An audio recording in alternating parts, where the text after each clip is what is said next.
Creo que todos hemos visto esta imagen en algún momento y nos ha parecido curiosa, la postura napoleónica, porque donde más recordamos haberla visto es en los retratos del emperador francés, que inclusive ha pasado en la cultura popular como un ademán o como una pose propia exclusivamente de Napoleón.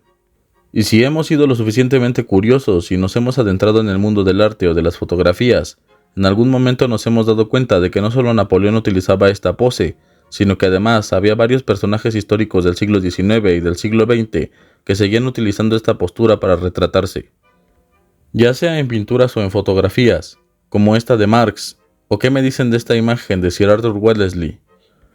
Entonces, si la postura era exclusiva de Napoleón, ¿por qué varios personajes históricos son retratados de la misma manera?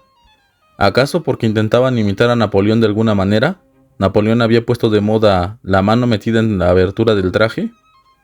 Esto no es así de ninguna manera, sino que esta es una postura común entre las personas de la época. Así como hoy en día se han inventado posturas para salir mejor en las fotografías, en aquella época se había establecido una forma de posar para las pinturas con la mano metida en la solapa del traje o en una comisura del mismo. En principio porque daba porte o elegancia. Segundo, porque era de las buenas maneras, es decir, de buena educación, ocultar la mano de esa forma. No solo en los retratos, sino en el buen accionar social, del cual Napoleón conocía por haber estudiado en una escuela en donde se enseñaba a La Salle, quien era un maestro religioso, fundador de escuelas para personas de bajos recursos, es decir, pobres, que había escrito en el libro de las reglas del decoro y urbanidad cristiana lo siguiente: si no se tiene bastón, ni manguito, ni guantes, es bastante común posar con el brazo derecho sobre el pecho o sobre el estómago, poniendo la mano en la abertura de la chaqueta. En general, hay que mantener los brazos en una situación que sea honesta y decente. De modo que en la escuela militar de Autun, Napoleón habría de aprender los buenos modos de su sociedad. Otra de las razones es la dificultad de los pintores por representar correctamente las manos, ya que si eres artista, creo que comprenderás que lo más difícil de pintar son las manos. En ocasiones inclusive quedan desproporcionadas. Y a menos que seas un hiperrealista o que hayas estudiado con los grandes maestros del Renacimiento, quienes conocían de anatomía humana, mira bien esta belleza. Inclusive las venas de las manos están bien representadas. Si no cumples con los requisitos que te di anteriormente, entonces las manos son un reto para cualquiera que las quiera representar. De modo que muchos de los retratos que verás del siglo XX, del siglo XIX, así como del siglo XVIII, antes de la fotografía, encontrarás que las manos están escondidas de alguna manera, para no hacerle el trabajo tan complicado al artista. Quizás también para ahorrarse algún dinero, pues si es que el comprador quería que le pintaran las manos, debía de pagar un precio extra por tal extravagancia. La postura de la mano metida en la túnica desde la antigua Grecia representaba una buena educación, así como también era recomendada para los oradores.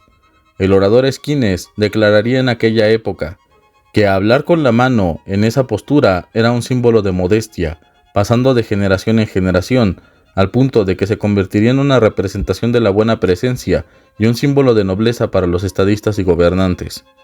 En 1738, François Nivellon diría que no solo era por buena educación, sino que también era una audacia viril templada por la modestia.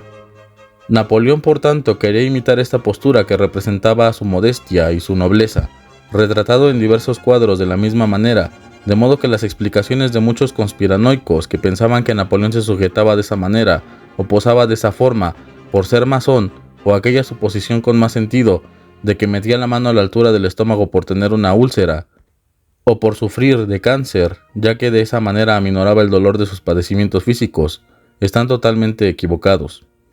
Napoleón no posaba así por una enfermedad o por una afiliación a una logia o secta, sino simple y llanamente porque era una postura que representaba la nobleza, la modestia y las buenas maneras en los estadistas de la época, u hombres de gran valor y virtud. Heredado como siempre de la cultura griega, cuna de lo occidental. Este es un video corto que me pareció una curiosidad demasiado interesante en mis investigaciones sobre el general francés. Tenía la idea errónea de que efectivamente su postura se debía a la enfermedad que lo atormentaba al final de su vida, y que esta postura había sido adoptada por los demás como una especie de homenaje o de querer emular a Napoleón, un dato que seguramente te servirá si quieres romper el hielo en aquella cita o si quieres hablar de un tema interesante en alguna reunión familiar.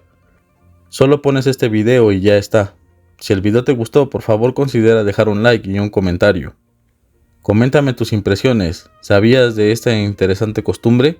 ¿Qué piensas al respecto? Sin más que agregar, nos vemos la próxima vez en el Palacio de Sanssouci.